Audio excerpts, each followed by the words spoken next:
बोलो प्रभु यीशु मसीह की जय। कैसे हो आप लोग? तो मैं आज इस सभा में आप सबको स्वागत करता हूँ। आज इसक भाई के वचन बहुत अच्छा से हमें समझाया कि कैसे हमें वचन के अनुसार और वचन के द्वारा हमें प्रभु में बढ़ना है। आमीन आमीन। संत लूकास अध्याय 17 वचन 11 से हम सुनेंगे। 10 कोढ़ी। ईसा यरूशलेम की यात्रा करते हुए समारिया और गलीलिया के सीमा क्षेत्रों से होकर जा रहे थे। किसी गांव में प्रवेश करने पर उन्हें 10 कोढ़ी मिले, जो दूर खड़े हो गए और ऊंचे स्वर से बोले, ईसा गुरुवर, हम पर दया कीजिए। ईसा ने उन्हें देखकर कहा, जाओ और अपने को याजकों को दिखाओ। और ऐसा हुआ कि वे रास्ते में ही निरोग हो गए। तब उनमें से एक यह देखकर कि वह निरोग हो गया है, ऊंचे स्वर से ईश्वर की स्तुति करते हुए लौटा। वह ईसा को धन्यवाद देते हुए उनके चरणों पर मुंह के बल गिर पड़ा, और वह समारी था। ईसा ने कहा, क्या 10 निरोग नहीं हुए? तो बाकी 9 कहाँ हैं? क्या इस परदेसी को छोड़ और कोई नहीं मिला, जो लौटकर ईश्वर की स्तुति करें? तब उन्होंने उनसे कहा, उठो, जाओ, तुम्हारे विश्वास ने तुम्हारा उद्धार किया है। यह प्रभु की वाणी है। आज का वचन में हमें देखने के लिए मिला कि 10 कोढ़ी के विषय में ना, कि 10 कोढ़ी का बीमार जो ऐसा था कि कोई भी उसके साथ रहेगा तो उसको भी, उस बीमार को उसके पास जा सकता है। मतलब 10 कोढ़ी जब उनके जीवन में बीमार आया, कोढ़ी बीमार आया, तो उनको घर के लोग क्या किए, तो उनको मतलब जो बाहर में मतलब उनको रख दिए थे। एक घर बनाकर, जितने 10 कोढ़ी लोग थे तो उस एक घर बना करके उस घर में उस कोढ़ियों को वहाँ पर रख देते थे। और जब उनको भूख लगते थे तो वो लोग खाना ला देते थे, वो भी मतलब थोड़ा दुनिया से खाना ला देते थे जैसे करके।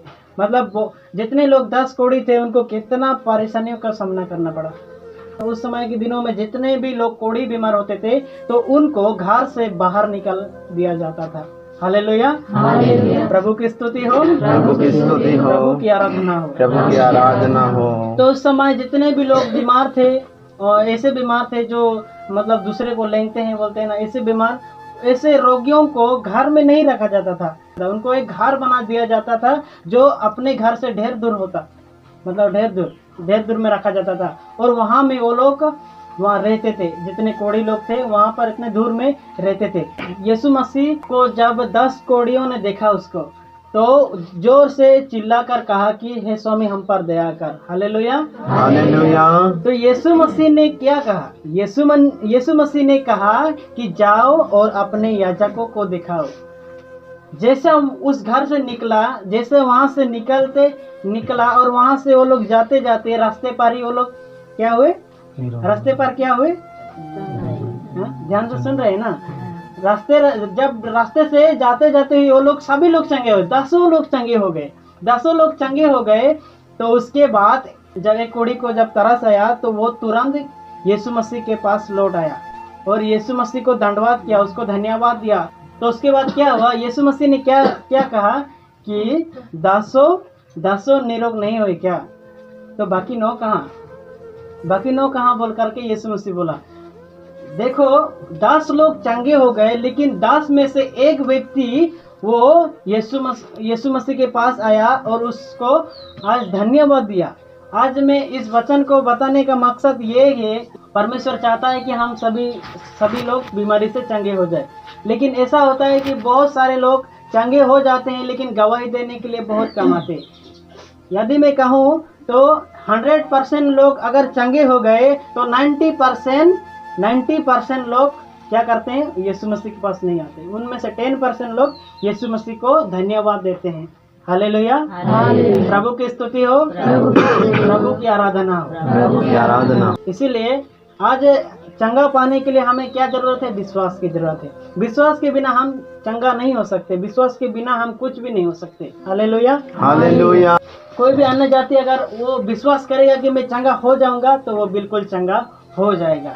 और अगर चंगा हो जाएगा, परमेश्वर उसको चंगा दे देगा। और जो चंगा हो चुका है वो व्यक्ति के जीवन में वो उनके हाथों में ये सोच आना है कि वे जो चंगा हो चुका है वो यीशु मसीह को धन्यवाद दे।